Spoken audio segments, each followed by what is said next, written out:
নবীজি সাল্লাল্লাহু আলাইহি সাল্লাম বলেন, মজলুমের বদদোয়া থেকে সাবধান থেকো, কারণ মজলুমের বদদোয়া এবং আল্লাহর মাঝখানে কোনো ফাসেলা, কোনো হিজাব, কোনো আড়াল থাকে না। সরাসরি সেটা আল্লাহর দরবারে কবুল হয়ে যায়। বেতর সাজ আখে মজলুমা কে হঙ্গামে দোয়া করদন, ইজাবত আজ দরে হক বহরে ইস্তিকবাল মি আয়ান। জুলুম থেকে, মজলুমের আখ থেকে, বদদোয়া থেকে বাঁচো, কারণ মজলুমের আখ যখন বের হয়ে যায় আল্লাহর আরশ থেকে সেটা কবুল করে নেবার জন্য উপর থেকে ইজাবত ছুটতে থাকে। আল্লাহর কবুলিয়তের হুকুম নিচের দিকে ছুটতে থাকে, এই দোয়াকে উঠিয়ে আনো। হযরত শেখ সাদি রহমতুল্লাহ আলাইহি সুন্দর চিত্রায়ন করেছেন। হাজার কুনজে দুদে দারো হায় রেশ, হাজার কুনজে দুদে দারো হায় রেশ, কে রেশে দারো আকিবাত সরকুনাত, বহম্বর মকুনতা তওয়ানি দিলে, বহম্বর মকুনতা তওয়ানি দিলে, কে আহে জাহানে বহম্বর কানা। হাইড্রোজেন বোমা, অ্যাটম বোমা, গুলি আর বোমা, বিভিন্ন অস্ত্র, এগুলোর ধ্বংসের পরিমাণ এক এক রকম হয়। একটা অ্যাটম বোমাতে একটা শহর, একটা নগর ধূলিসাৎ হয়ে যায়। একটা হাইড্রোজেন বোমাতে একটা পুরা দেশ বরবাদ হয়ে যেতে পারে। কিন্তু মজলুমের বদদোয়া আর আখ যদি উপরে কবুল হয়ে যায় তাহলে গোটা পৃথিবী ধ্বংস করে দেবার জন্য যথেষ্ট। ঐতিহ্যবাহী আল আমিন সংস্থা চট্টগ্রাম এর উদ্যোগে আয়োজিত আজকের এই ঐতিহাসিক তাফসীরুল কোরআন মাহফিলের সর্বজন শ্রদ্ধেয় মান্যবর সভাপতি মহোদয়, জাতির বিবেক, উম্মতের মাথার মুকুট, ওয়াজিবুল ইহতারাম হাদারাতে উলামায়ে কেরাম, ভবিষ্যৎ ওয়ারাসাতুল আম্বিয়া, আজিজ তালাবা, ধর্মপ্রাণ, ধর্মভীরু, সর্বস্তরের তৌহিদি জনতা, পর্দার আড়ালের পরম শ্রদ্ধেয়া মা ও বোনেরা, দুনিয়াতে মানুষ যা কিছু তৈরি করে বা বানায় সেটার পেছনে একটা উদ্দেশ্য থাকে কমপক্ষে। কোনো বুদ্ধিমান মানুষ এমনি এমনি খামাখা কোনো কিছু তৈরি করে না।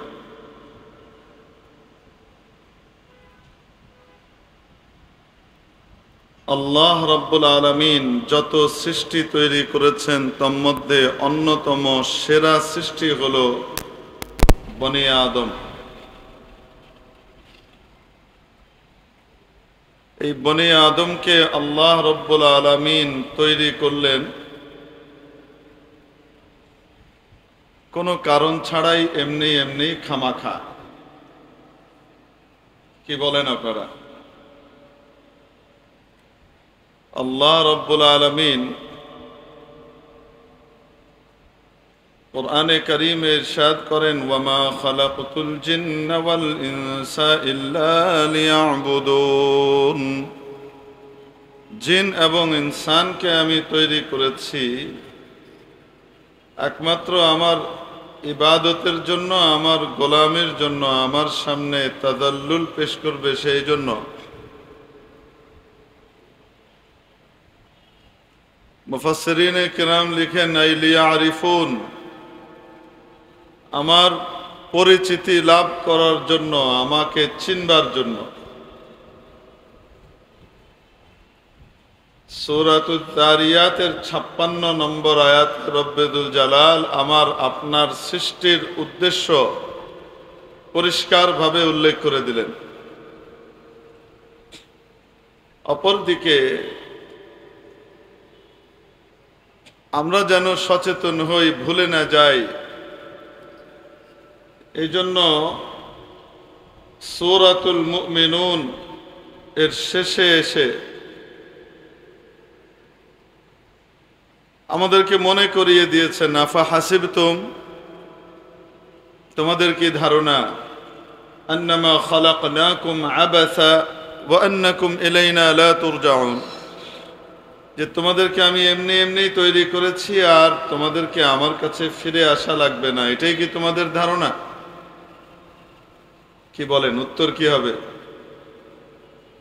ইস্তেফহামে ইনকারি, জবাবের ভিতরে ইনকার মতলুব, যে না, আমাদের এই ধারণা নয়, অবশ্যই আপনি আমাদেরকে তৈরি করেছেন বিশেষ কোনো উদ্দেশ্যে।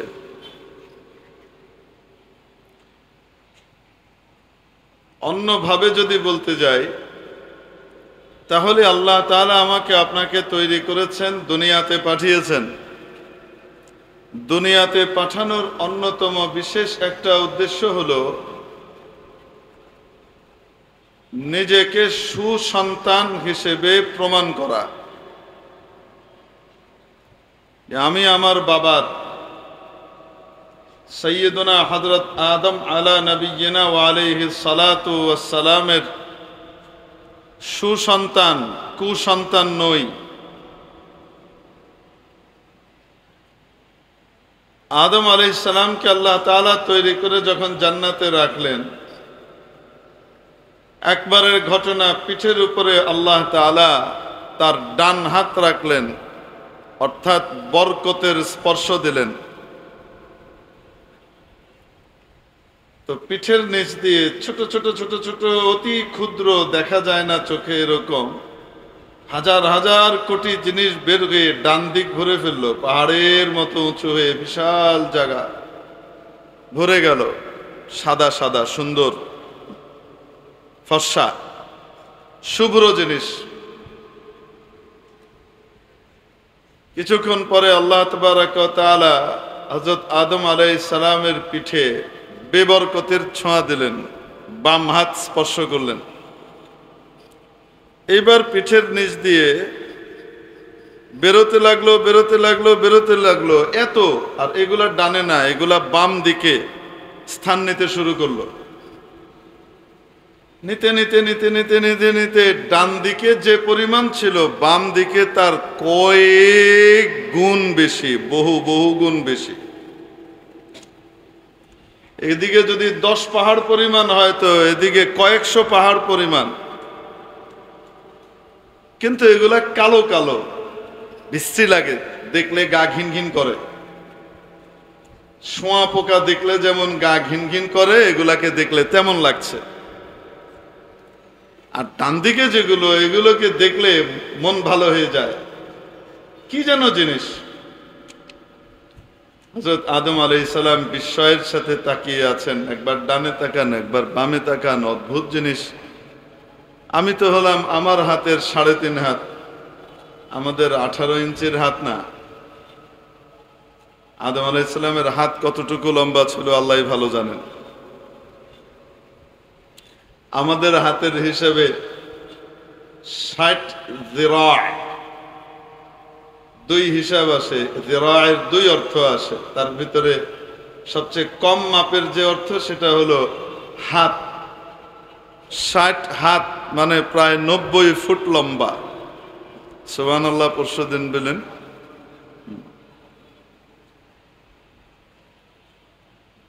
90 ফুট লম্বা, টিংটিঙে তাল গাছের মতো না। তাল গাছ এক পায়ে দাঁড়িয়ে, সব গাছ ছাড়িয়ে উঁকি মারে আকাশে, হ্যাঁ, এরকম টিংটিঙে মার্কা না। বডি বড় জবরদস্ত, 30 যিরা চওড়া, বুকটা সুঠাম দেহি। তো যাই হোক না কেন, তার ভেতর থেকে বের হলো একদিকে পাহাড়ের মতো সাদা সাদা, আরেকদিকে কালো কালো, কয়েক পাহাড় পরিমাণ। আল্লাহ তাবারক ওয়া তাআলা সাইয়্যিদুনা আদম আলা নবিয়িনা ওয়া আলাইহিস সালাতু ওয়াস সালামকে বললেন, আদম, চিনতে কষ্ট হচ্ছে, মনে হচ্ছে এগুলা কি? যুররিয়াতুকা ইয়া আদম, আদম, এগুলো হলো তোমার সন্তান, সন্তানাদি। ডান দিকে যেগুলোকে দেখছো, এরা তোমার নীতি আদর্শের উপরে বহাল থাকবে, ফলশ্রুতিতে এরা আমার চির সুখের জায়গা জান্নাত পাবে। এরা সাঈদ, ভাগ্যবান। আর বাম দিকে যেগুলোকে দেখছো, এগুলো তোমার নীতি আদর্শ থেকে বিচ্যুত হয়ে অন্য পথে হাঁটবে, ফলশ্রুতিতে এদের পরিণাম হবে জাহান্নাম।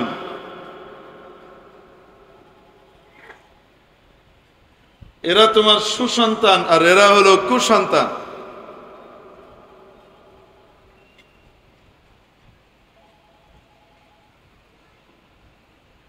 সুসন্তানদের জন্য যে জায়গা আল্লাহ বরাদ্দ করেছিলেন সেটা কি বাম দিক না ডান দিক?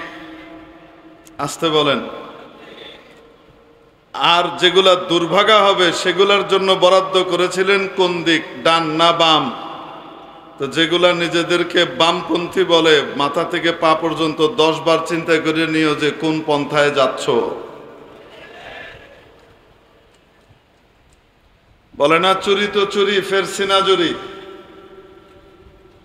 আল্লাহ আল্লাহ রসুলের পথ, ডান দিকের পথ পরিহার করে আসহাবুল ইয়ামিনের পথ ছেড়ে দিয়ে যদি কেউ আসহাবুশ শিমালের পথের মধ্যে পরিচালিত হয়, তার জন্য অবধারিত রয়েছে ইবলিসের বাড়ি, বড় অশান্তির জায়গা জাহান্নাম। তো এরা হলো সুসন্তান, এরা হলো কুসন্তান। আল্লাহ জানেন কি জানেন না কে কি হবে না হবে, কিন্তু সোজা যদি ওই ফয়সালা করে যারা জান্নাতি হওয়ার তাদেরকে জান্নাতে পাঠিয়ে দিতেন, আর যারা জাহান্নামী হওয়ার তাদেরকে সোজা ডাইরেক্ট জাহান্নামে পাঠিয়ে দিতেন, তাহলে জাহান্নামীরা বলতো, ইয়া আল্লাহ, লেভেল প্লেইং ফিল্ড আমাদেরকে আপনি দেননি, একবার পরীক্ষার চান্স আর সুযোগ দিয়ে দেখতেন, উড়িয়ে ফেলতাম। কিসের আব্দুল কাদের জিলানি আর বায়েজিদ বুস্তামি, কিসের হাসানে বসরি, কিসের বড় বড় ওলি আর বুজুর্গের কথা বলেন, তারা সকলে আমার সামনে নাকে খত দিত আমার ইবাদত দেখলে, আমি এত বড় ইবাদতকারী হতাম।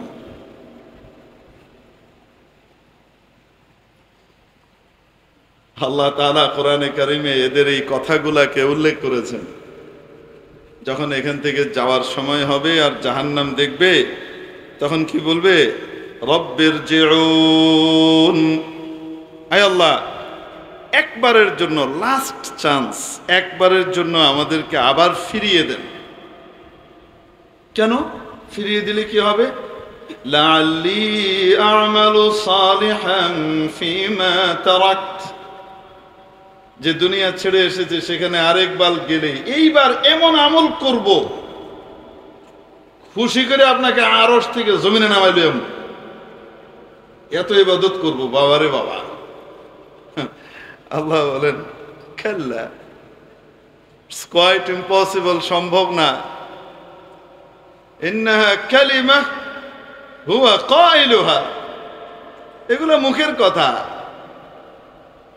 এত নবী রাসূল পাঠালাম, নবী রাসূল বুঝালেন, নবী রাসূলের অনুপস্থিতিতে তাদের ওয়ারিস আলেম ওলামা বুঝালেন, সত্যের পথ দেখালেন, হকের পথ দেখালেন, গ্রহণ করো নাই, উল্টো পথে চলেছ, বরং আলেম ওলামাকে অপহরণ করে তারপরে আবার নাটক সাজিয়ে মঞ্চস্থ করো, লজ্জা করে না? ফিরে এসে আবার ফিরিয়ে দিলে তাই করবা।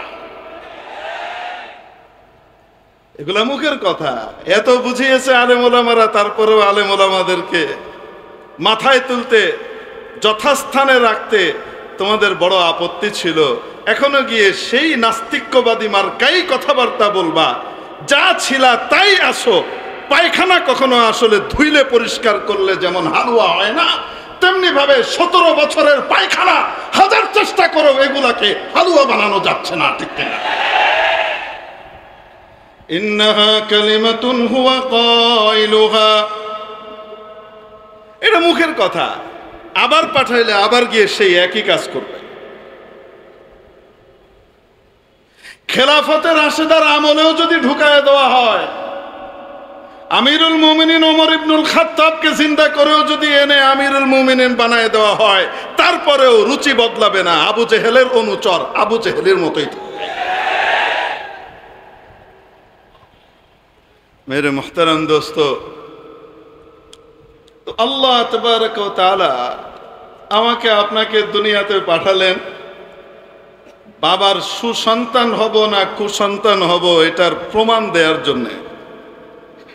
সকলের জন্য পরীক্ষার হলে সুযোগ সমান। এমন করেন নাই যে আল্লাহকে মানে তার জন্য সূর্যের আলো ফ্রি, আর যে আল্লাহকে মানে না তাকে ট্যাক্স দিয়ে বিল পরিশোধ করে সূর্যের আলো নেওয়া লাগে। এরকম করেছেন নাকি? সকলকে সমান দিয়েছেন। বৃষ্টি যে আল্লাহকে মানে তার জন্য দেন, যে আল্লাহকে মানে না তার জন্য দেন। হেদায়েতের কথা যে মানে না যে মানে সমভাবে সকলের জন্যই আল্লাহ তাআলা সুস্পষ্টভাবে পরিষ্কারভাবে পাঠিয়ে দিয়েছেন। কোনো পার্থক্য করা হয় নাই। পার্থক্য হলো হেদায়েতের কথা কার উপরে পড়ে তার রুচিবোধের উপরে ফয়সালা হবে। যদি জমিন উর্বর হয় আর ভালো হয়, সেখান থেকে হেদায়েতের নূর আর ইবাদতের নূর আর আদল ও ইনসাফের নূর চারিদিকে ছড়বে। আর যদি জমিন যে কলবের ভিতরে এসে হেদায়েতের বাণী পড়তেছে সেটা যদি নষ্ট প্রকৃতির হয়, আবু জেহেল আর আবু লাহাব মার্কা হয়, তাহলে হেদায়েতের কথা শুনে তাআন্নুত, স্পর্ধা, অবাধ্যতা আরো বেশি বাড়বে এবং আরো বেশি শয়তানিতে লিপ্ত হবে। বারাকে দার লতাফতে তবাশ খিলাফে নিস্ত, বারাকে দার লতাফতে তবাশ খিলাফে নিস্ত, در باغ لالا روید و در شور بوم خس। বৃষ্টি যখন পড়ে ভালো মন্দ বিচার করে না, সকলের উপরে সমভাবে বর্ষিত হয়। ভালো জমিতে, উর্বর জমিতে সুন্দর ফুল এবং ফলের বাগান উৎপন্ন হয়, তৈরি হয়ে যায়। আর নোনা জমিতে কাঁটা ঝোপ আর বাজে জিনিস তৈরি হয়। ওই একই ঠিক কোরআনের কথা, হেদায়েতের কথা, ইসলামের কথা, আদল ও ইনসাফের কথা, ইবাদতের কথা এই আলামিন সংস্থা থেকে যখন বর্ণনা করা হবে, ওলামায়ে কেরাম যখন বর্ণনা করবেন, নবী রাসূলের বাণীগুলোকে কর্ণকুহরে পৌঁছে দেবেন, ওই সময় মানুষও ঠিক দুই ভাগে বিভক্ত হবে। কেউ আবু বকরের দলে যোগ দিবে, কেউ আবু লাহাব আর আবু জেহেলের দলে যোগ দিবে। সমান। নবীজি বলেন, আমি দেখি তোমাদেরকে পঙ্গপালের মতো তোমরা ঝাঁপিয়ে জাহান্নামের দিকে যাচ্ছ। ওয়া আনা আখিদুম বিহুজাজিকুম, আর আমি তোমাদের কোমর বন্ধনে এরকম করে চেপে ধরে টেনে আটকে রেখেছি, যেতে দেব না জাহান্নামে। এই ওয়াজ মাহফিলগুলোর বিশেষ উদ্দেশ্য, তাফসীরুল কোরআন মাহফিলগুলোর বিশেষ উদ্দেশ্য হলো জাহান্নামমুখী মানুষকে জাহান্নাম থেকে ফিরিয়ে জান্নাতের পরিচয় নতুন করে আবার মনে করিয়ে দেওয়া। ওয়াযাক্কির ফাইন্নায যিকরা তানফাউল মুমিনিন। ও নবী, আপনি মনে করিয়ে দেন, বারবার মনে করিয়ে দেন, বারবার নসিহত করেন, কারণ এই নসিহত তাদের বড় কাজে লাগবে যাদের হৃদয়ে ঈমানের নূর আছে। ইমানের নূর যদি দিলে থাকে, এই নসিহত মালা, ওলামায়ে কেরামের কথাবার্তা, সতর্ক বাণী, তারা যেভাবে বাশীর ঠিক তেমনি ভাবে তারা নাযীরও। বাশীর মানে ভালো কাজের সুসংবাদ দেওয়া, আর ভালো কাজ করলে জান্নাতে কি কি পাবে সেগুলোর বিবরণ দেওয়া। যিনি দেন তাকে বলে বাশীর। আর জাহান্নামের কথা বলে, আল্লাহর নাফরমানি করলে, জুলুম করলে, বানোয়াট নাটক বানালে এবং অন্যের কাছে নিজের বিবেককে বিক্রি করে দিলে, দেশ আর দশের উপরে জুলুম নির্যাতনের স্টিম রোলার চালারে, তাদের জন্য কি কি জাহান্নাম এর আযাব এবং সাজা রয়ে গেছে, এগুলো মনে করিয়ে দেওয়া। যিনি মনে করিয়ে দেন তাকে বলা হয় নাযীর। নবীজি সাল্লাল্লাহু আলাইহি ওয়াসাল্লামকে আল্লাহ পাক কি বলেন? ইন্না আরসালনাকা বিল হাক্কি বাশীরান ওয়া নাযীরা। ও নবী, আমি আপনাকে সত্য হক দিন দিয়ে পাঠিয়েছি এবং আপনাকে আমি বাশিরও বানিয়েছি, নাদিরও বানিয়েছি, দুটোই বানিয়েছি। নবীর ওয়ারিস আলেম ওলামারাও এই দুটো দায়িত্বই সমভাবে আদায় করার চেষ্টা করে থাকেন, ঠিক কিনা? কিন্তু বাশির যখন ওলামা একরাম হন তখন তো বলে মিঠা মিঠা হাপ হাপ, এই হুজুর খুব ভালো, অল্প কথায় জান্নাতে পৌঁছিয়ে দেয়। মদ, জুয়া, সুদ, ঘুষ, দুর্নীতি, চুরি, চামারি, বাটপারি, ছিনতাই, রাহাজানি, চাঁদাবাজি, তারপরে জুলুম, নির্যাতন, অন্যায় এবং অপহরণ, এবং তারপরে এগুলার নাটক বানানো, বাস্তব সত্যকে ধামা চাপা দেয়া, এই সমস্ত বাজে কথা হুজুর বলেন না, ওগুলা আমরা করি। সেটা এই সব করলেও শুধু বছরে একবার ওরসে গরু পাঠাইয়া দিলে জান্নাত ওয়াজিব হয়ে যায়, এই হুজুর বাবু। নামাজও পড়া লাগবে না, রোজাও রাখা লাগবে না, ঠিকঠাক করা লাগবে না, বাৎসরিক ওরসে শুধু কি পাঠাইতে হবে? সময় মতো গরু পাঠাইতে হবে, বাস। তাহলে পীর সাহেব বসে রয়েছেন, উনি সোজা নাকি জান্নাতে কি করবেন? নিয়ে যাবেন। আর কোনো চিন্তা ফিকির কাজকর্ম তাকে করে খাওয়া লাগবে না, কষ্ট করা লাগবে না। এরকম ফ্রি হুজুর রে সবাই বলা হয়। কিন্তু যখনই হুজুররা বলেন নামাজ না পড়লে কিন্তু জাহান্নামে যাওয়া লাগবে, যাকাত ঠিক মতো না দিলে জাহান্নামে যাওয়া লাগবে, জুলুম নির্যাতন করলে, উল্টা পাল্টা করলে, মিথ্যা কথা বললে, মিথ্যা মামলা বানাইলে, মিথ্যা সাক্ষ্য দিলে জাহান্নামের অতল গহ্বরে নিপতিত হওয়া লাগবে। সুদ ঘুষের বিরুদ্ধে যখন বলেন তখন কমিটির লোকজনের মধ্যে যে যেটা করে সে কয় এই হুজুর ভালো না, মুরব্বীদের সম্মান করে না, খালি উল্টো পাল্টা নেগেটিভ কথা বলে। কর না কেন? করেই করেন, এই হুজুর ভালো না, কেন? খালি উল্টো পাল্টা, খালি নেগেটিভ কথা বলে। হুজুর পজিটিভ কথা বলে,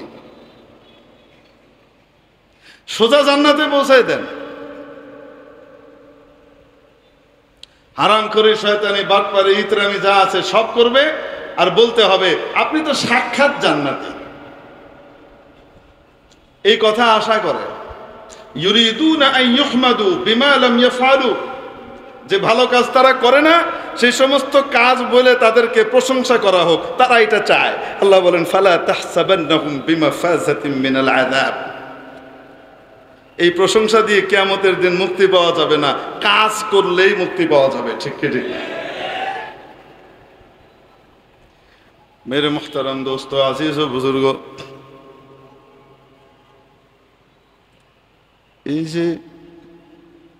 এই যে গলা টিপে রাখি, এটার জন্য মানে এই যে মোবাইলের যে গলা টিপি, এমনি তো টিপি না, টিপলে তারপরে ফোন করার পরে যখন নাকি পায় না বলে খালি ফোন করেই পাই না, ফোন ধরে না।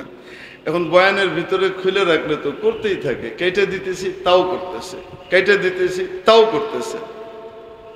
মানে তবিও তার রুচি হইল, বাথরুমে কেউ ঢুকলে বাইরে দাঁড়িয়ে আছে না, কেউ ধাক্কাইতে থাকে খালি। ভাই, যে ব্যক্তি বাথরুমে ঢুকছে সে কি ঘুমাইতে ঢুকছে না আরাম করতে ঢুকছে? সে বহুত কষ্টে উপর থেকে জিনিস নাজিল করে নিচে নিয়ে এসে জায়গা মতো আসার পরে দিল একটা থাপ্পড়, দেওয়ার সাথে সাথে আবার যেহেন থেকে আইছিল সেই মালায়া আলায় গেছে। তো কি লাভ হইল? আপনি ভিতর থেকে আওয়াজ দিচ্ছেন, তারপরেও ধাক্কাইতেছে, তারপরেও ধাক্কাইতেছে। এই টাইপের ধাক্কাই না রুচির লোক আছে না নাই? এই মোবাইলের ভিতরে কিছু মানুষ আছে এই টাইপের করতে থাকে, যে কেটে দিলাম 2-3 বার, তারপরেও কি করতেছেন? এখন যে এই যে সাইলেন্ট করে দিলাম, তারপরে তার শুনতে টুনতে পাবো না কে কে ফোন টোন করছে না করছে। পরবর্তীতে বললো ফোন করলে ফোন ধরে না। এ হলো বিপদ। তার মধ্যে আবার আগে সব ফোন আবার ব্যাক করতাম, যেই ফোনে আসতো মিস কল হলো ধরতে না পারলে পরে আবার কি করতাম, সেটা থেকে ব্যাক করতাম। এই ব্যাক করার পরেও আবার মুসিবতের ভিতরে পড়তে হয়েছে। সেই মুসিবতের বিবরণ না দেই, ওই যে মেহমানখানায় একবার আমাদেরকে নিয়ে গেল 2021 সালে, আপনাদের মনে আছে তো? ওই যে মেহমানখানায় নিয়ে গেল, তখন বের হওয়ার পরে আমাদের হিতাকাঙ্ক্ষী কিছু পুলিশ কর্মকর্তা আমাদেরকে বলছিলেন, পরামর্শ দিয়েছিলেন, হুজুর আননোন নাম্বার ব্যাক করবেন না, যে নাম্বার আপনি চেনেন না জানেন না ওইটা ব্যাক করবেন না। কেন? বলে হুজুর আমাদের ভিতরে কিছু ভালো মানুষ আছে তো, তারা এরকম ফাঁদ পাতে, তারা উল্টাপাল্টা মানুষের ফোন দিয়ে আপনাকে ফোন দেওয়াবে, আপনি যদি না ধরেন পরে যদি আবার ব্যাক করেন আপনাকে ফাঁসাই দিয়ে বলবে এর সাথে সম্পর্ক আছে, নাইলে আপনি কল করছেন কেন তাকে, এটা দিয়ে আপনাকে ফাঁসাবে। এই জন্য আননোন নাম্বার ব্যাক করবেন না। এখন যখন আননোন নাম্বার ব্যাক হয় না তখন অনেক মানুষের কষ্ট হয়, কি করব কোন? আল্লাহ পাক আমাদেরকে মাফ করে দেন, আমরা মাঝে মাঝে মজবুর থাকি আসলে। যাই হোক, মেরে মোহতারাম মুআজ্জাজ ভাই বেরাদারান ইসলাম, তো আল্লাহ পাক দুনিয়াতে আমাদেরকে পাঠাইলেন আমরা কি সুসন্তান না কুসন্তান এটা প্রমাণ করবার জন্য। যারা সুসন্তান হয় বাবার, তারা বাবার উত্তরাধিকার সূত্রে মিরাসের মালিক হয়, বাবার রেখে যাওয়া সম্পত্তির ভাগীদার হয়। আর কুসন্তান যদি হয় আর বাপ ত্যায্য করে দেয়, দুনিয়ার রীতি অনুযায়ী সে বাবার সম্পত্তিতে ভাগীদার হয়। আসতে বলেন, সে বাবার সম্পত্তিতে ভাগীদার হয়, দুনিয়ার রীতি অনুযায়ী হয় না, ইসলামী আইন অনুযায়ী ত্যায্য করে দিলেও সে ভাগীদার থাকে। যদিও লজিক হলো ভাগীদার না হওয়া, কিন্তু তারপরেও ইসলাম এই বিষয়ে ভাগীদার করে রেখেছে। করার অন্যতম একটা হিকমত এইটাও যে ছেলে নষ্ট হয়ে যাওয়ার কারণে, মেয়ে নষ্ট হয়ে যাওয়ার কারণে বাবা ত্যায্য করে দিয়েছেন, ত্যায্য করার পরে হয়তো বাবা দুনিয়া থেকে চলে গেছেন বা যাওয়ার আগেই ছেলেটা আবার ভালো হয়ে গেছে, সঠিক পথে চলে এসেছে, এরকমও তো হতে পারে। অতএব সে তো বাবার ভাগীদার হওয়ার কথা, কিন্তু বাবা তো নতুন করে ওসিয়ত আর চেঞ্জ করতে পারেন না। এই সমস্ত কিছু বিবেচনায় বিশেষ কারণে ভাগীদার রেখেছে। তবে জান্নাতের ভিতরে আল্লাহ রাব্বুল আলামিন কিয়ামতের দিন এই আইন অ্যাপ্লাই করবেন। বাবার সুসন্তানকে বাবার জিনিসের ভাগীদার বানাবেন, আর বাবার কুসন্তান আদম আলাইহিস সালামের কুসন্তান কাফের যদি হয়, বাবার রেখে যাওয়া সম্পত্তির ভাগীদার হবে না।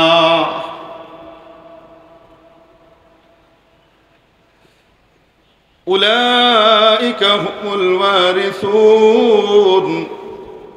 সুসন্তান হওয়ার জন্য কিছু গুণাবলী দরকার। সূরাতুল মুমিনুন সূরার নামই হলো ঈমানদারদের, সূরার নামই কি? ঈমানদারগণ, মুমিনগণ। মুমিন হওয়ার জন্য, খাঁটি মুমিন হওয়ার জন্য কিছু গুণাবলী আল্লাহ পাক বলে দিয়েছেন। قد أفلح المؤمنون الذين هم في صلاتهم خاشعون والذين هم عن اللغو معرضون والذين هم للزكاة فاعلون والذين هم لفروجهم حافظون. এটার বিবরণ আছে, তফসিল। إلا على أزواجهم أو ما ملكت أيمانهم فإنهم غير ملومين فمن ابتغى وراء ذلك فأولئك هم العادون والذين هم لأماناتهم وعهدهم راعون والذين هم على صلواتهم يحافظون. এই ক্রাইটেরিয়া যাদের ভিতরে থাকবে, গুণাবলীগুলো যার ভিতরে থাকবে, আল্লাহ পাক বলেন উলাইকা হুমুল ওয়ারিসুন। এরাই হলো প্রকৃত ওয়ারিস। কার ওয়ারিস? আমাদের বাবা কে ছিলেন? হযরত আদম আলাইহিস সালাম। আদম আলাইহিস সালামকে আল্লাহ পাক জান্নাতের অ্যালটমেন্ট দিলেন, জান্নাতের অ্যালটি বানালেন। ওয়া আদম উসকুন আনতা ওয়া যাওজুকাল জান্নাহ। আদম, তুমি সস্ত্রীক জান্নাতে বসবাস করো, অ্যালটমেন্ট দিলেন। আগে পার্মানেন্ট মালিকানা আল্লাহ পাক ঘোষণা করবেন কিয়ামতের দিন। তো জান্নাতের প্রথম অধিবাসী এবং এলোটি আমার আব্বা আমার আম্মা হযরত আদম হযরত হাওয়া রাদিয়াল্লাহু আনহা। হযরত আদম আলাইহিস সালাম, হযরত হাওয়া রাদিয়াল্লাহু তাআলা আনহা, এনারা হলেন প্রথম জান্নাতের এলোটি। প্রথম এলোটি বাবা, তারপরে বাবা থেকে তৈরি হয়েছেন মা। উলাইকা হুমুল ওয়ারিসুন, এরাই হলো সত্যিকারের ওয়ারিস। মিরাস সূত্রে তারা কি পাবে? বাবার সুসন্তানরা, আল্লাযীনা ইয়ারিসুনাল ফিরদাউস, যারা মিরাস সূত্রে ফিরদাউসে আলার মালিক হবে, জান্নাতুল ফিরদাউসে মালিকানা পাবে। তবে তাদের বাবাকে তো একবার দুনিয়ায় যেতে হয়েছিল, তা আমাদেরকেও কি আবার বের হয়ে আসতে হবে? না না না, এবার একদম ফাইনাল মালিকানা দিয়ে দেওয়া হবে। হুম ফিহা খালিদুন, এরা এখানে চিরকাল থাকবে। তা আমরা দুনিয়াতে এসেছি কেন? বাবার সুসন্তান হিসেবে নিজের প্রমাণ দেওয়ার জন্য। সুসন্তান কিভাবে হব? আল্লাহ পাকের কথাগুলা মানবার মাধ্যমে হব, নিষেধাজ্ঞাগুলো থেকে দূরে থাকবার মাধ্যমে হব। ইমতিসালু আওয়ামিরিল্লাহ ওয়াল ইজতিনাবু আন নাওয়াহিহ, এগুলো থেকে এটার পাবন্দি করবার মাধ্যমেই দার হাকিকত আমরা আল্লাহ পাকের প্রিয় পাত্র হতে পারবো, বাবার সুসন্তান হিসেবে নিজের প্রমাণ দিতে পারবো। তো দুনিয়াতে ইবাদত এবং আমালে সালেহা যেগুলোর মাধ্যমে মানুষ জান্নাতে যাবে, এগুলোরও বিভিন্ন রকমের ধাপ এবং স্তর আছে। আবার গুনাহেরও বিভিন্ন স্তর এবং ধাপ আছে। কিছু গুনাহ এমন আছে যে গুনাহের কারণে মানুষ অনেক তাড়াতাড়ি জাহান্নামের গহ্বরের তলদেশে একদম গিয়ে পড়বে। অল্প করলে হবে, বেশি লাগবে না। অল্প অল্প।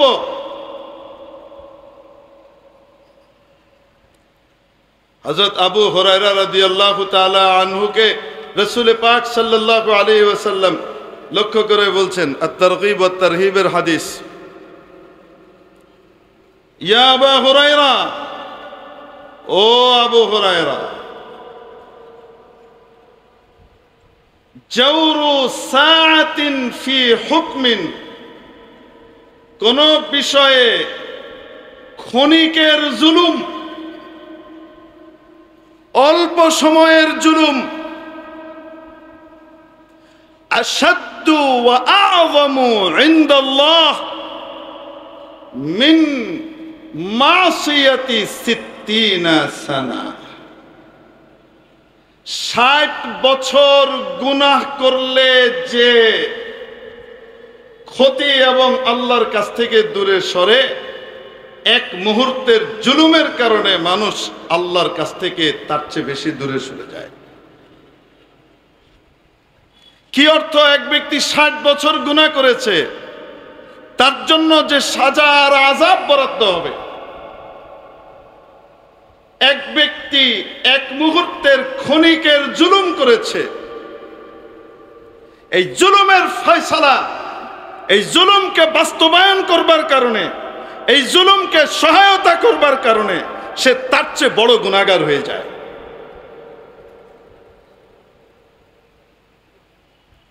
জুলুম হলো এমন এক আমল, যে আমল মানুষের শত বছরের, হাজার বছরের ইবাদতকে নষ্ট করে জাহান্নামের ভিতরে ফেলে দেয়। ইত্তাকি দাওয়াতাল মাজলুম, নবীজি সাল্লাল্লাহু আলাইহি সাল্লাম বলেন, মজলুমের বদদোয়া থেকে সাবধান থেকো, কারণ মজলুমের বদদোয়া এবং আল্লাহর মাঝখানে কোনো ফাসেলা, কোনো হিজাব, কোনো আড়াল থাকে না। সরাসরি সেটা আল্লাহর দরবারে কবুল হয়ে যায়। বেতর সাজ আহে মজলুমা কে হঙ্গামে দোয়া করদন, ইজাবত আজ দরে হক বহরে ইস্তিকবাল মি আয়ান। জুলুম থেকে, মজলুমের আখ থেকে, বদদোয়া থেকে বাঁচো, কারণ মজলুমের আখ যখন বের হয়ে যায়, আল্লাহর আরশ থেকে সেটা কবুল করে নেবার জন্য উপর থেকে ইজাবত ছুটতে থাকে। আল্লাহর কবুলিয়তের হুকুম নিচের দিকে ছুটতে থাকে, এই দোয়াকে উঠিয়ে আনো। হযরত শেখ সাদি রহমতুল্লাহ আলাইহি সুন্দর চিত্রায়ন করেছেন। হাজার কুনজে দুদে দারো হায় রেশ, হাজার কুনজে দুদে দারো হায় রেশ, কে রেশে দারো আকিবাত সরকুনাত, বহম্বর মকুন্তা তওয়ানি দিলে, বহম্বর মকুন্তা তওয়ানি দিলে, কে আহে জাহানে বহম্বর কানা। হাইড্রোজেন বোমা, অ্যাটম বোমা, গুলি আর বোমা, বিভিন্ন অস্ত্র, এগুলোর ধ্বংসের পরিমাণ এক এক রকম হয়। একটা অ্যাটম বোমাতে একটা শহর, একটা নগর ধূলিসাৎ হয়ে যায়। একটা হাইড্রোজেন বোমাতে একটা পুরা দেশ বরবাদ হয়ে যেতে পারে। কিন্তু মজলুমের বদদোয়া আর যদি উপরে কবুল হয়ে যায়, তাহলে গোটা পৃথিবী ধ্বংস করে দেবার জন্য যথেষ্ট।